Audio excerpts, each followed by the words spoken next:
Kajian Kitab.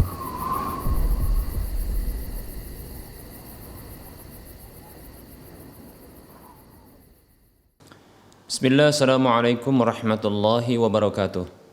Innal hamdalillah nahmaduhu wa nasta'inuhu wa nastaghfiruh wa na'udzu billahi min shururi anfusina wa min sayyiati a'malina. Man yahdihillahu fala mudilla lahu wa man yudlilhu fala hadiyalah. Wa asyhadu an la ilaha illallah wahdahu la syarika lah. Wa asyhadu anna Muhammadan abduhu wa rasuluhu sallallahu alaihi wasallam. Qala Allahu tabaraka wa ta'ala, ya ayyuhalladzina amanu taqullaha haqqa tuqatih wa la tamutunna illa wa antum muslimun. Ya ayyuhan nasu taqu rabbakumul ladzi khalaqakum min nafsin wahidah wa khalaqa minha zawjaha wa bassa minhuma rijalan katsiran wa nisaa'a wattaqullaha alladzi tasaaluna bihi wal arham innallaha kana 'alaikum raqiba. Ya ayyuhalladzina amanu taqullaha wa qulu qawlan sadida yuslih lakum a'malakum wa yaghfir lakum dhunubakum wa may yuti'illaha wa rasulahu faqad faza fawzan 'azima. Amma ba'd, fa inna asdaqal hadisi kitabullah wa khairal huda huda Rasulillah sallallahu alaihi wasallam wa syarrul umuri muhdatsatuha wa kullu muhdatsatin bid'ah wa kullu bid'atin dhalalah wa kullu dhalalatin finnar. Para hamba Allah rahimani wa rahimakumullah, kita bersyukur kepada Allah atas semua nikmat yang Allah telah berikan. Selawat serta salam tak lupa kita ucapkan untuk Nabi Muhammad sallallahu alaihi wasallam. Para pemirsa Rosyad TV dan para pendengar Radio Medan Mengaji rahimani wa rahimakumullah, kita akan lanjutkan pembahasan kitab Minhajul Muslim dalam bab akidah, dan kita masih melanjutkan pembahasan tentang keimanan tentang wajibnya beramar ma'ruf nahi mungkar, yaitu memerintahkan manusia dengan kebaikan dan mencegah mereka dari keburukan dan kemungkaran. Para hamba Allah rahimani wa rahimakumullah, sesungguhnya amar ma'ruf nahi mungkar adalah tugas bersama, mencegah manusia dari keburukan dan kemungkaran sekaligus mengajak mereka untuk berbuat kebaikan. Ini adalah tugas bersama.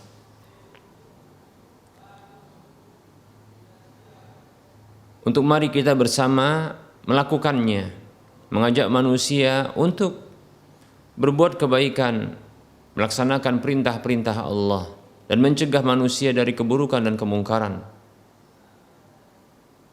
menjauhi semua larangan-larangan Allah Subhanahu wa ta'ala.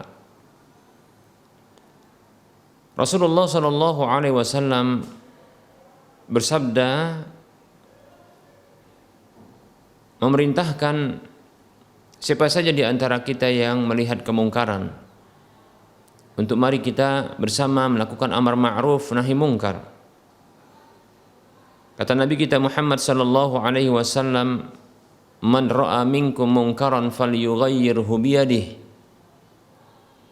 fa in lam yastati' fa bilisanihi fa in lam yastati' fa biqalbihi wa dzalika ad'aful iman. Hadis ini hadis yang dikeluarkan oleh Imam Muslim dalam kitab sahih beliau. Nabi kita Muhammad sallallahu alaihi wasallam bersabda, siapa saja yang melihat kemungkaran di antara kalian, maka hendaklah dia merubah dengan tangannya. Maka makna tangan di sini bisa dipahami secara hakiki, yaitu mencegah dengan tangan. Seseorang yang ingin melakukan pencurian, maka ditangkap dengan tangan, dicegah dengan tangan. Seseorang yang ingin memukul orang lain, menzalimi orang lain, maka dicegah dengan tangan. Ini pencegahan dengan tangan yang hakiki. Bisa juga pencegahan kemungkaran dengan tangan tersebut dimaknai secara kiasan. Karena ini adalah kinayah. Yaitu maksudnya adalah kekuasaan. Maksudnya adalah kekuatan. Seseorang yang memiliki kekuasaan di satu wilayah, maka hendaknya mereka merubah kemungkaran yang ada di sekitar mereka, di bawah kekuasaannya.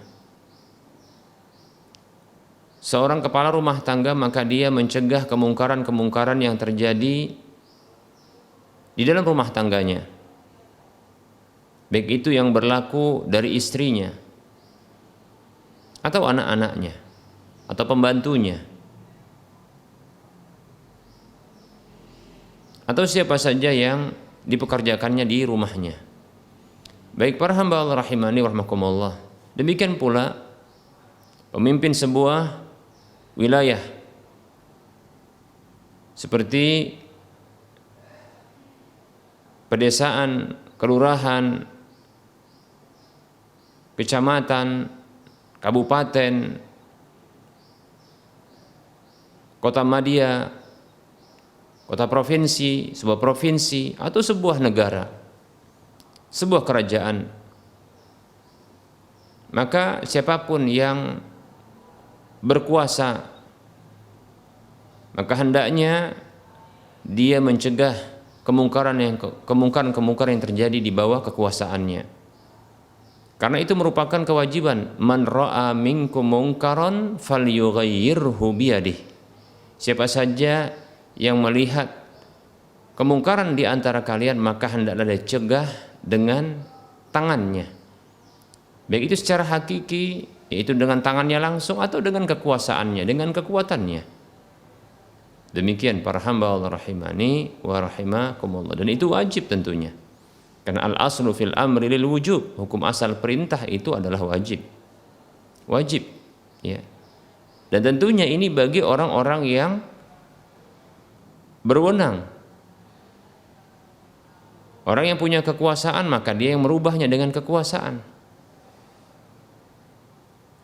Jangan pula seseorang yang tidak memiliki kekuasaan, maka dia merasa berwenang untuk merubah kemungkaran tersebut yang itu bukan di wilayah kekuasaannya.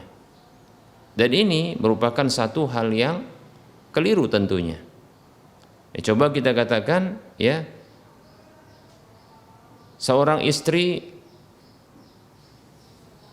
yang dia melakukan kemungkaran di rumahnya, lalu ada tetangganya yang langsung mencegahnya dengan kekuasaannya. Dia merasa berkuasa, lantas dia cegah ketika itu kemungkaran tersebut.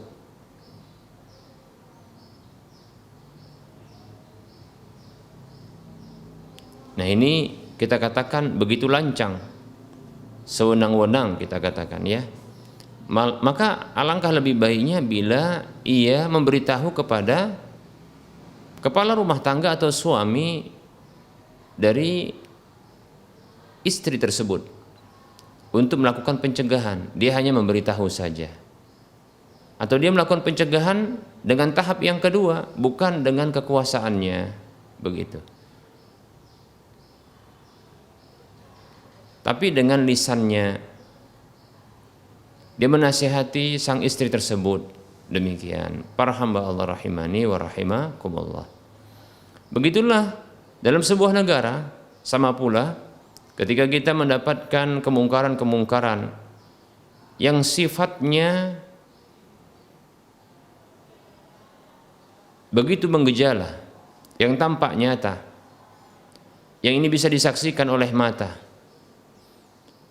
Maka apabila kita bukan orang yang memiliki kekuasaan di wilayah tersebut, di negara tersebut, maka tidak ada wewenang bagi kita untuk menggalang massa, mengerahkan massa, ya, untuk mencegah dengan kekuasaan, karena kita tidak berkuasa ketika itu.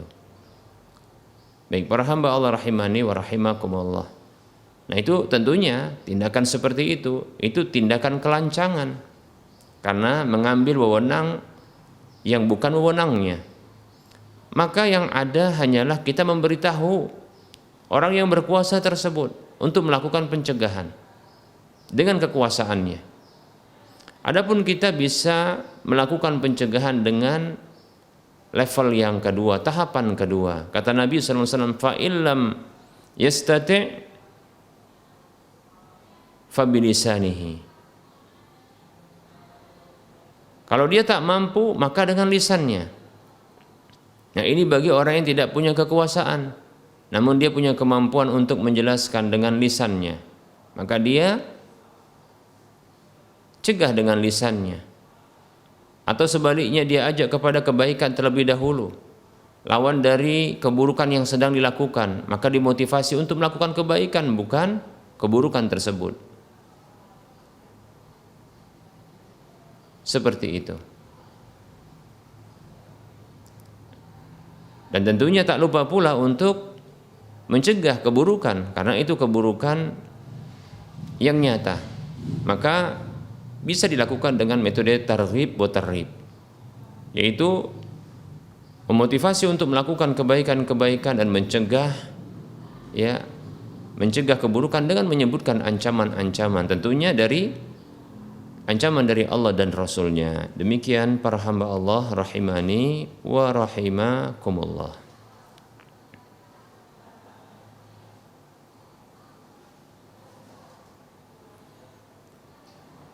Mencegah dengan lisan, maksudnya mencegah dengan ucapannya,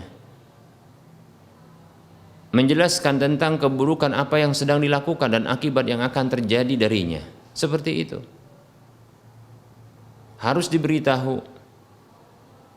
Ya ini bagaikan orang yang mereka sedang melobangi perahu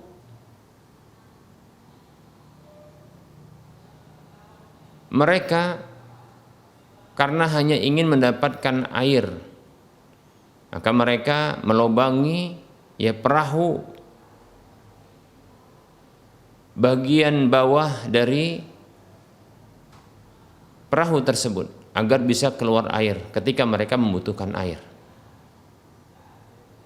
Maka apabila tidak dicegah oleh orang sekitar mereka, yang terjadi adalah mereka akan tenggelam bersama. Oleh karenanya mengingatkan, beramar ma'ruf nahi mungkar, mengajak manusia kepada kebaikan dan mencegah mereka dari keburukan dan kemungkaran, ini merupakan bentuk penyelamatan bersama. Ini kembali kita ulangi dan kita tegaskan, agar kita tidak mendapatkan kebinasaan secara merata. Amar ma'ruf nahi mungkar ini butuh didukung para hamba Allah rahimani wa rahimakumullah, agar kita tidak binasa secara bersama. Di satu wilayah, bila ada kemungkaran yang dilakukan oleh sebagian orang, maka sebagian yang lain harus mencegahnya agar tidak mengalami kebinasaan, kehancuran secara bersama. Allah berlakukan secara merata siksa dan sanksi hukumannya kepada mereka. Kembali kita ulangi, itu permisalan seperti orang yang sedang berada dalam satu kapal. Orang-orang yang mereka ini berada dalam satu kapal yang besar. Ada yang berada di atas, bagian atas, ada yang berada dalam bagian bawah, ada yang berada di bagian bawah. Nah, ketika orang yang berada di bagian bawah ini membutuhkan air, agar tidak merepotkan orang-orang yang di atas mereka untuk mengambilkan air dari luar, maka mereka melobangi bagian bawah kapal tersebut. Nah, ini tentunya bahaya, membahayakan secara bersama. maka harus ada pencegahan. Dan tentunya pencegahan ini bukan sekedar pencegahan, harus ada solusi, ya. Maka saling membantu, dicegah mereka dari tindakan melobangi kapal tersebut. Dan mereka diberikan solusi atas kebutuhan mereka, yaitu ya diambilkan air dari orang yang terdekat mereka. Kebutuhan mereka dipenuhi. Demikian, seperti itu para hamba Allah rahimani wa rahimakumullah, ya. Nah, maka selamatlah mereka. Nah, begitulah perumpamaan, ya, perumpamaan dari amar ma'ruf nahi mungkar. Oleh karenanya Rasulullah Shallallahu Alaihi Wasallam senantiasa mengingatkan hal ini untuk beramar ma'ruf nahi mungkar. Dalam satu hadis yang diriwayatkan oleh Imam Abu Daud, begitu juga Imam Ahmad, Imam Abu Daud dalam Kitabul Malahim, yaitu di dalam kitab Sunan beliau. Imam Ahmad dalam kitab Sunan beliau. Rasulullah Shallallahu Alaihi Wasallam beliau bersabda, la ta'murunna bil ma'rufi wa la tanhawunna 'anil munkari aw la yushikanna Allahu an yab'asa 'alaikum 'iqaban minhu summa tad'unahu fala yastajibu lakum. Allah Subhanahu wa taala berfirman, Rasulullah SAW bersabda dalam hadis riwayat Abu Daud dan Imam Ahmad, beliau sallallahu alaihi wasallam bersabda, sungguh benar-benar kalian itu harus memerintahkan dengan kebaikan, dan sungguh benar-benar kalian harus mencegah dari kemungkaran, atau benar-benar Allah Subhanahu wa taala hampir saja akan mengirimkan kepada kalian sanksi hukuman darinya. Kemudian tatkala kalian berdoa kepadanya, maka dia tidak akan mengabulkan untuk kalian. Baik para hamba Allah rahimani wa rahimakumullah. Ternyata di antara sebab tidak makbulnya doa adalah ditinggalkannya amar ma'ruf nahi mungkar. Di antara sebab ya tidak makbulnya doa, tumpulnya doa, tidak makbulnya doa, itu sebabnya karena ditinggalkan amar ma'ruf nahi mungkar. Sekaligus ketika ditinggalkan amar ma'ruf nahi mungkar, maka sangat dekat sanksi hukuman dari Allah Subhanahu wa taala kepada mereka. Demikian para hamba Allah rahimani wa rahimakumullah. Maka berhati-hati, ya,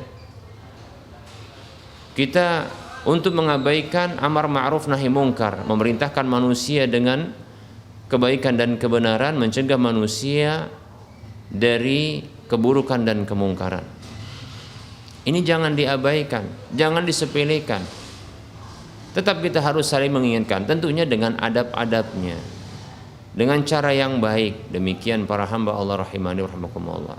Namun tidak dipungkiri, walaupun dengan cara yang baik, dengan cara yang bijaksana, tetap saja orang-orang yang asik dengan kemungkaran dan kemaksiatan tersebut, dia akan terusik, dia akan gerah, maka tentu dia tidak akan suka. Biasanya muncul penentangan darinya, dari mereka. Demikian para hamba Allah rahimani wa rahimakumullah. Dan itu wajar dan harus disabari. Bila kita bandingkan kita mungkin dengan Rasulullah SAW begitu jauh, tentunya Rasulullah SAW adalah orang yang paling bijaksana, orang yang paling lembut, Sallallahu Alaihi Wasallam, dan orang yang paling tahu dalam menyampaikan kebenaran ini, amar ma'ruf nahi mungkar ini. Namun kita dapatkan beliau dibenci, beliau ini tak disukai. Padahal sebelumnya mereka orang-orang yang menjadi objek dakwah beliau adalah orang-orang yang bersimpati dengan Nabi Sallallahu Alaihi Wasallam, kagum dengan Rasulullah Sallallahu Alaihi Wasallam, sampai gelar Al-Amin, orang yang dipercaya, itu muncul dari lisan mereka kepada Rasulullah SAW. Orang yang dipercaya, orang yang jujur, orang yang amanah. Demikian. Sampai pun mereka ini menitipkan ya barang-barang milik mereka kepada Nabi SAW. Itu sebelum Nabi SAW diutus menjadi Nabi dan Rasul. Dan begitu juga ketika beliau sudah menjadi Nabi dan Rasul, masih ada orang yang percaya dengan beliau walaupun belum beriman. Tapi pun demikian, tatkala mereka merasa terusik dengan kesenangan kemaksiatan mereka, disebabkan Nabi SAW mengajak mereka untuk meninggalkan kemaksiatan tersebut yang menjadi kesenangan bagi mereka, kebiasaan mereka yang menjadi ibadah mereka, yang tentunya itu merupakan kesalahan. Tetap saja ternyata ada perlawanan, ada sikap buruk dari mereka. Mereka menggelari Nabi SAW ya dengan sahir, orang gila, majnun orang gila, sahir orang yang penyihir, bahkan mashur orang yang tersihir, demikian dan seterusnya. Baik para hamba Allah rahimani wa rahimakumullah. Bahkan Nabi SAW hampir saja dibunuh. Bahkan ada usaha seterusnya untuk membunuh beliau sallallahu alaihi wasallam. Adapun kita alhamdulillah tidak sampai terjadi demikian. Namun tetap saja ya, ada orang-orang yang tak suka walaupun cara kita mungkin sudah lembut. Tentunya cara kita kalah lembut ketimbang cara Rasulullah SAW. Namun demikianlah sunnatullah berlaku bagi orang yang menempuh jalan Nabi Muhammad SAW, beramar ma'ruf nahi mungkar, memerintahkan manusia kepada kebaikan, kebenaran, dan mencegah mereka dari keburukan dan kemungkaran. Baik para hamba Allah rahimani wa rahmakumullah, tapi tetap saja harus kita lakukan karena pahalanya besar, karena itu perintah Allah Subhanahu wa taala. Karena itu juga perintah Rasulullah SAW. Itu kewajiban. Dan di sana ada ancaman bagi siapa saja yang mengabaikannya.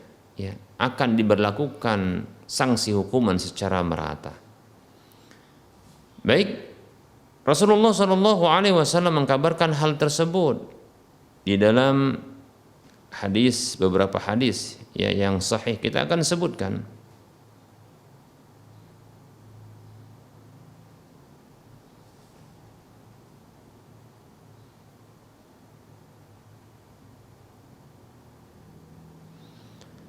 Dari hadis Abu Bakar As-Siddiq radhiyallahu anhu yang mengatakan, "Ya ayuhan nas,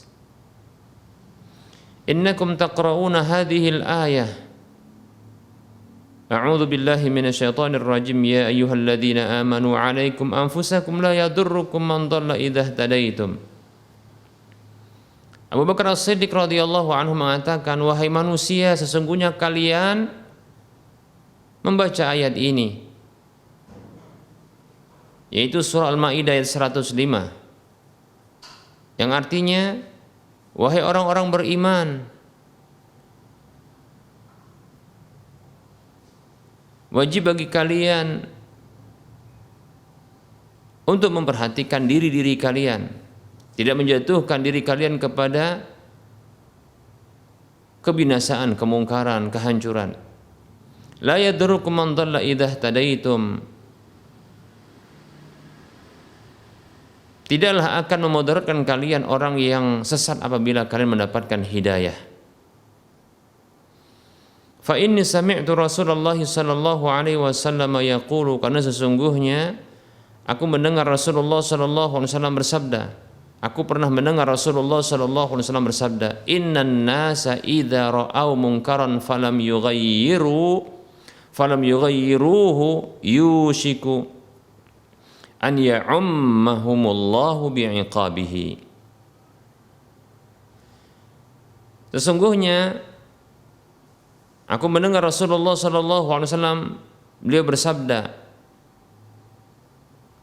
beliau mengatakan sallallahu alaihi wasallam, sesungguhnya manusia apabila melihat kemungkaran, apabila mereka melihat kemungkaran lalu mereka tidak merubahnya, hampir-hampir saja Allah Subhanahu wa taala memberlakukan secara umum kepada mereka dengan sanksi hukumannya. Hadis riwayat Ibnu Majah, Tirmidzi dan disahihkan olehnya.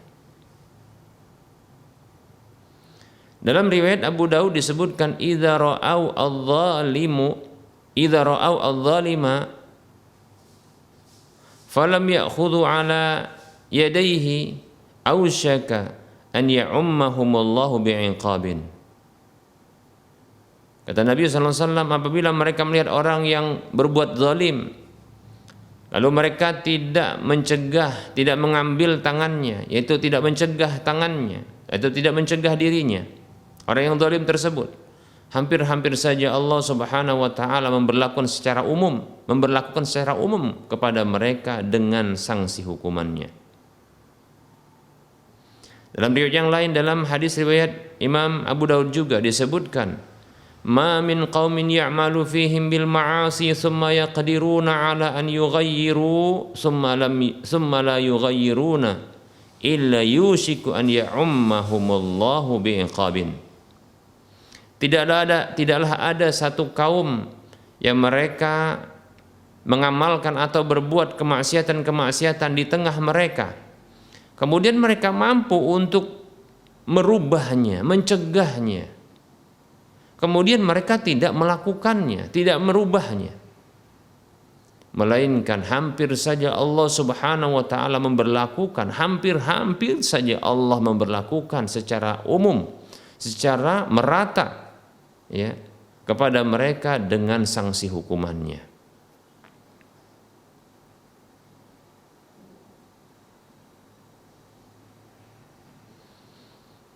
Dalam riwayat yang lain juga disebutkan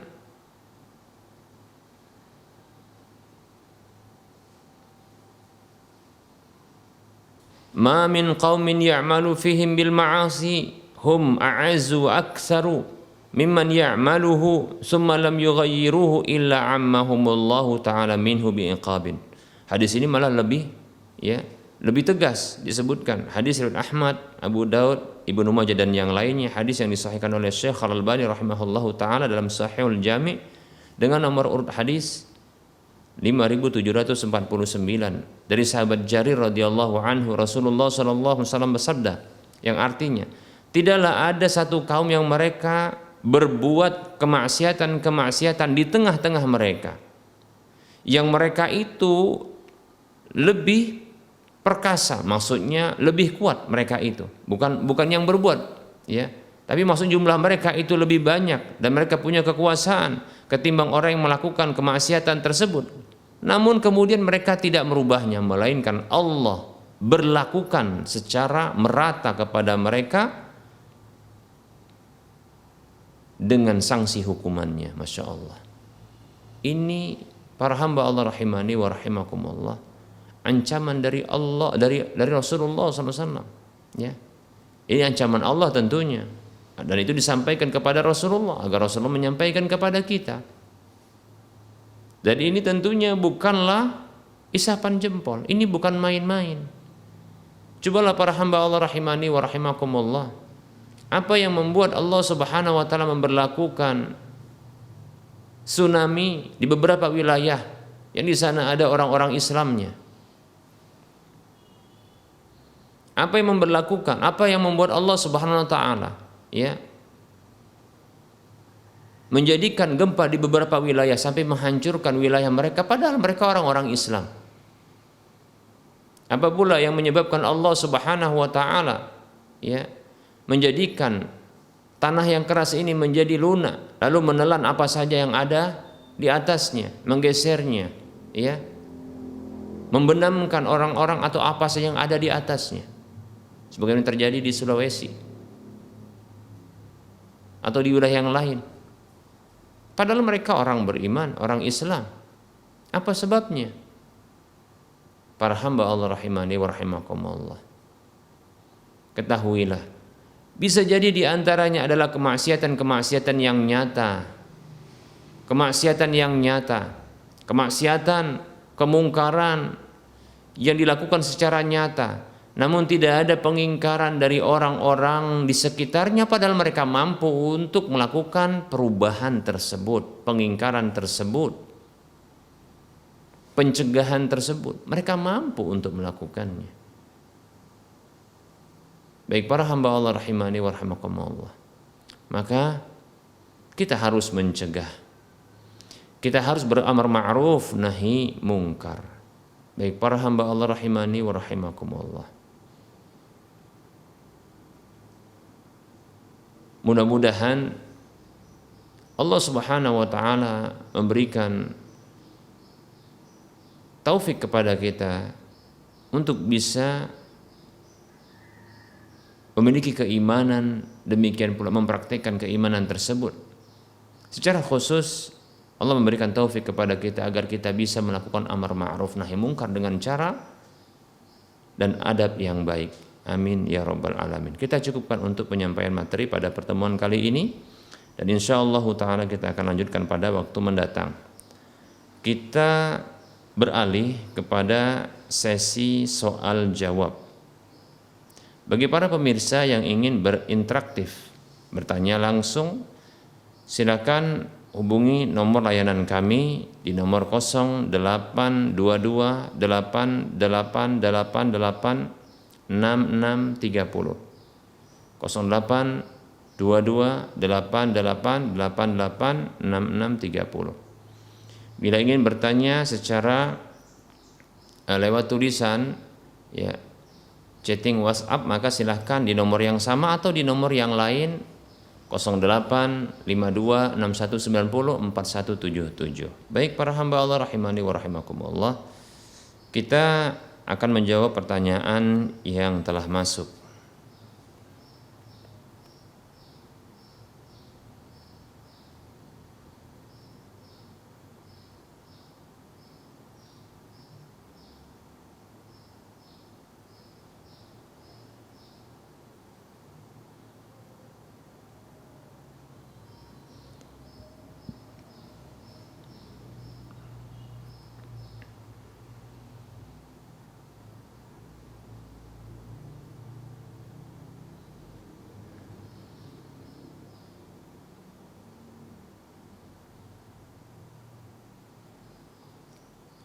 Baik, ada pertanyaan.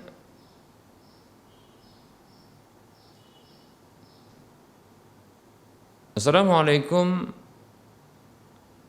Apakah doa Nabi terdahulu yang ada dalam Al-Quran seperti doa Nabi Yunus, Nabi Ibrahim, Nabi Musa, Nabi Adam, dan lain-lain mengisyaratkan bahwa bahasa para nabi sebelum Nabi Muhammad SAW adalah juga bahasa Arab?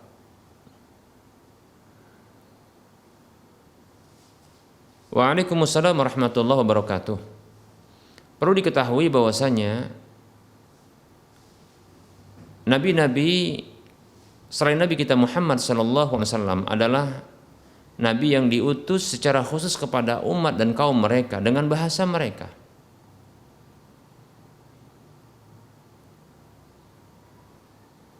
Dan di antara mereka ada yang berbahasa Ibrani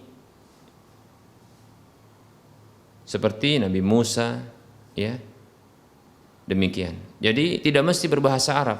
Lalu kenapa kok dalam Al-Qur'an bahasa Arab? Ya karena Allah Subhanahu wa taala ya menurunkan Al-Qur'an dengan bahasa Arab. Ini yang pertama. Kemudian yang kedua adalah Allah Subhanahu wa taala sesungguhnya sedang menukilkan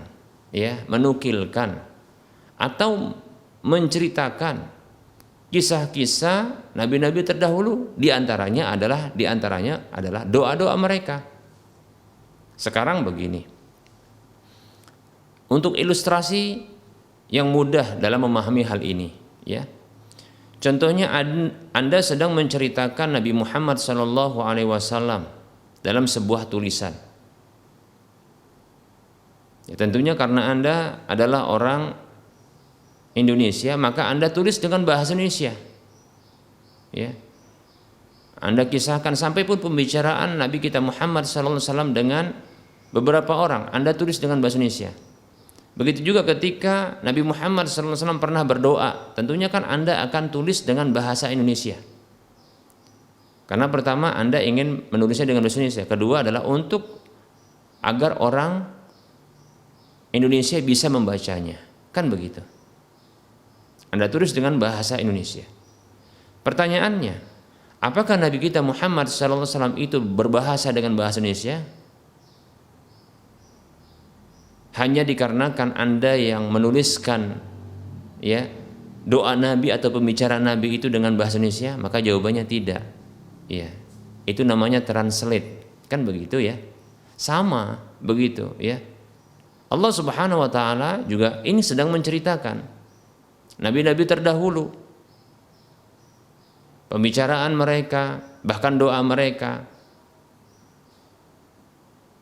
Ya karena Allah Subhanahu wa taala menurunkan Al-Qur'an dengan bahasa Arab, maka tentunya doa mereka, ucapan mereka, ya kisah mereka itu pun ya disebutkan dengan bahasa Arab tentunya. Bukan berarti mereka itu berbahasa Arab. Karena ada di antara mereka juga berbahasa Ibrani, bukan bahasa Arab itu. Ya. Dan bahasa-bahasa ya kaum mereka. Demikian wallahu taala a'lam. Jadi tidak mesti ya. Ya, wallahu taala a'lam.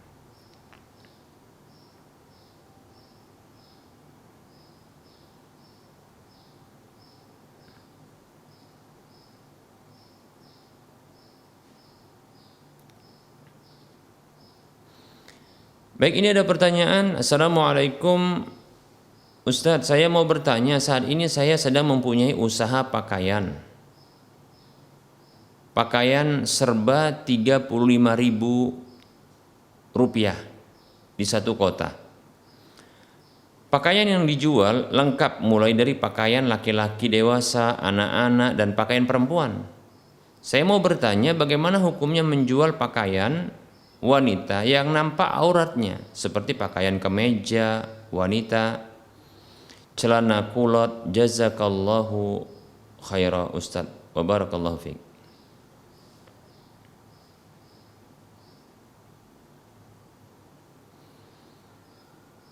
Waalaikumsalam warahmatullahi wabarakatuh.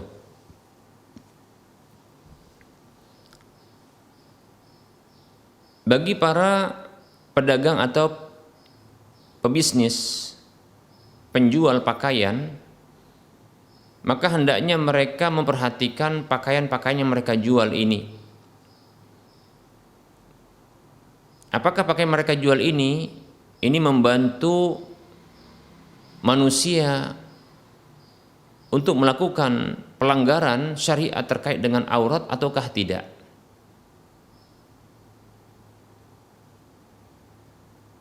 Bukan hanya pakaian perempuan, bahkan pakaian laki-laki juga. Baik para hamba Allah rahimani wa rahimakumullah, jangan sampai para pedagang, pebisnis, ya, mereka itu menjual pakaian-pakaian yang dengan pakaian tersebut, ya, mereka membantu pengguna pakaian itu untuk bermaksiat kepada Allah Subhanahu wa taala. Jangan sampai. Oleh karenanya hindari pakaian-pakaian yang tentunya ini akan dipakai di luar rumah.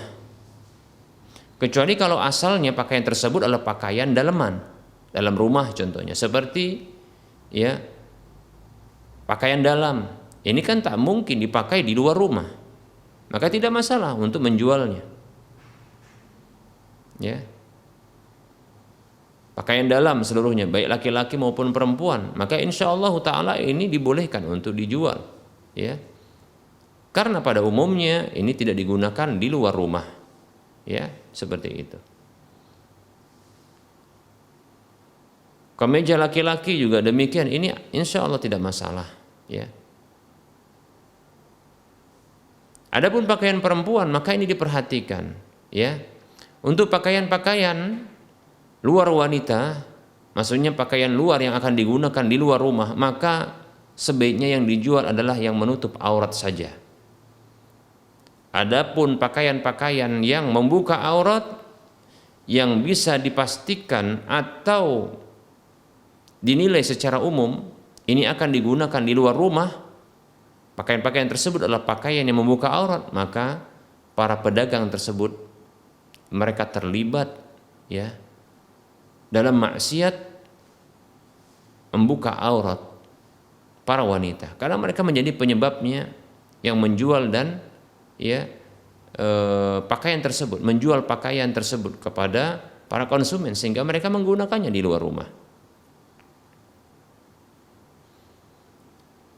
Maka jual saja pakaian-pakaian yang memang ini di dalam rumah bagi wanita, contohnya yang membuka yang mereka ini auratnya lebih banyak ketimbang laki-laki.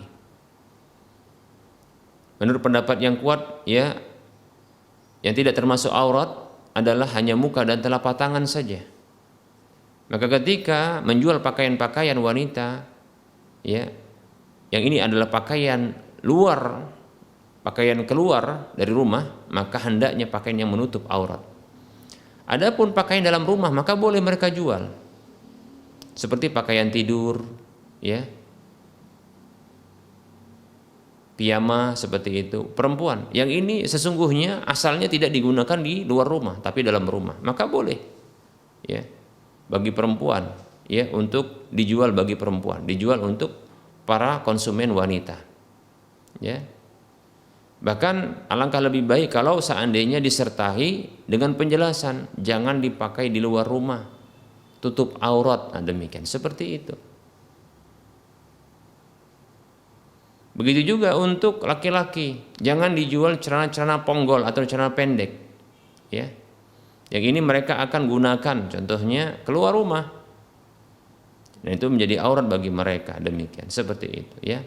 Dengan itu mereka akan membuka aurat maksudnya. Baik ya. Maka prinsipnya adalah jangan membantu orang lain untuk durhaka kepada Allah, bermaksiat kepada Allah Subhanahu wa taala. Ya. Allah mengatakan a'udzu billahi minasyaitonir rajim wa la ta'awanu 'alal ismi wal 'udwan, dan janganlah kalian saling tolong-menolong di atas dosa dan permusuhan. Surah Al-Maidah ayat 2. Semoga bermanfaat. Kita cukupkan ya untuk jawaban pertanyaan ini.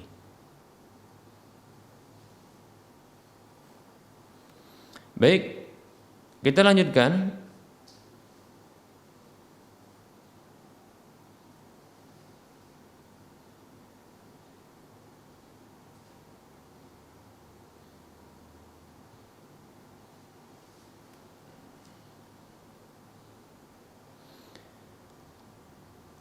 Ada pertanyaan, bismillah, assalamualaikum Ustadz, jika suami sudah membelikan istri HP karena suami lagi marah, dia bilang saat memberi HP itu ngasihnya silakan dipakai saja, dan dia mau menghempaskan HP yang dipakai istri, apakah itu boleh Ustadz? Barakallahu fiikum.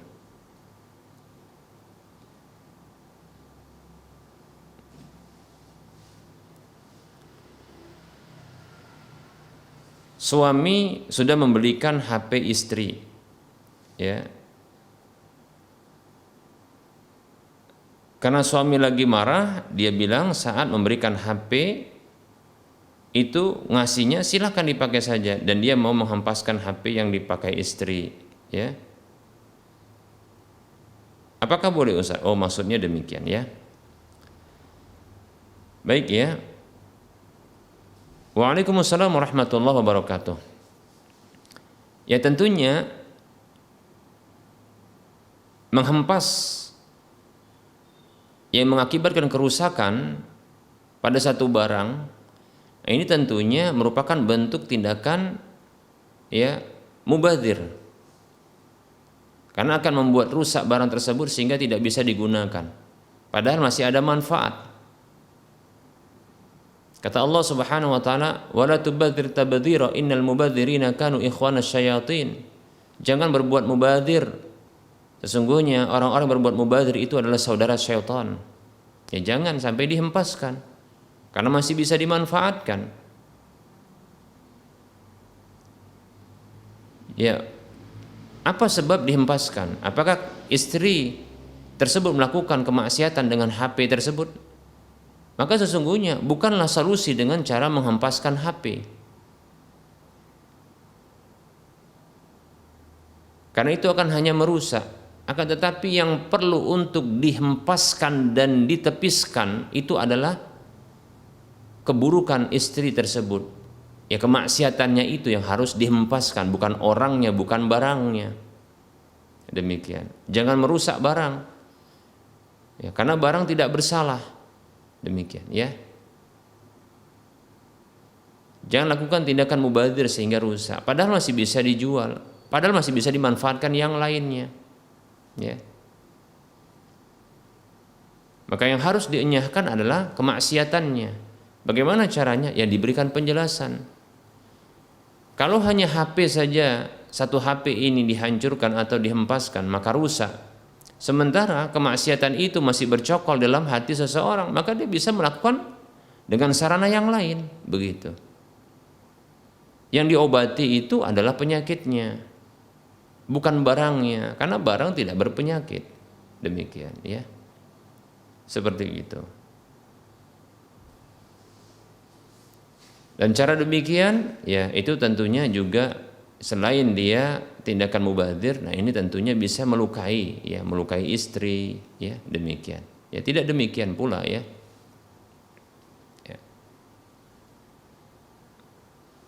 Ya kalau marah itu maka bisa dengan cara menghindari orang yang menjadi penyebab marah, dihindari sementara, demikian. Untuk bertemu, bertatap muka, ya sampai reda marah tersebut, demikian, ya bukan dengan cara ya menghancurkan barang-barang sekitar. Wallahu ta'ala a'lam.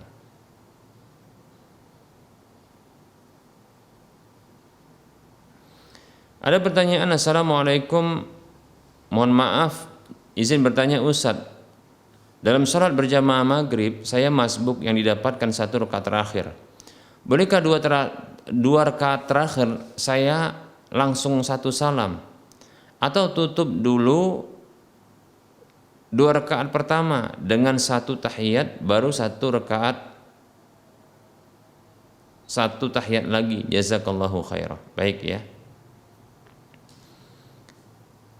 Waalaikumsalam warahmatullahi wabarakatuh. Apabila seseorang itu masbuk dan mendapati rakaat terakhir, maka ini ada 2 kondisinya. Kondisi yang pertama adalah dia mendapatkan rakaat bersama dengan imam, rakaat terakhir tersebut, mendapatkan rakaat tersebut, ya, dengan cara dia mendapatkan rukuknya. Jadi di rakaat terakhir dia dapatkan rukuk bersama dengan imam. Ini pendapat jumhur ulama, ya. Maka dia terhitung telah mendapatkan 1 rakaat. Lalu bagaimana sisanya? Maka sisanya adalah, ya, ketika imam salam dan tadinya sudah mendapatkan di rukuk yang terakhir, di rakaat terakhir, maka terhitung 1 rakaat. Maka setelah imam salam maka naik. Dan naik ini terhitung rakaat yang kedua bagi orang yang masbuk tersebut. Lalu nanti dia tasyahud di rakaat yang kedua tersebut dengan tasyahud, ya, awal, ya. Demikian. Dengan duduk iftirash, ya.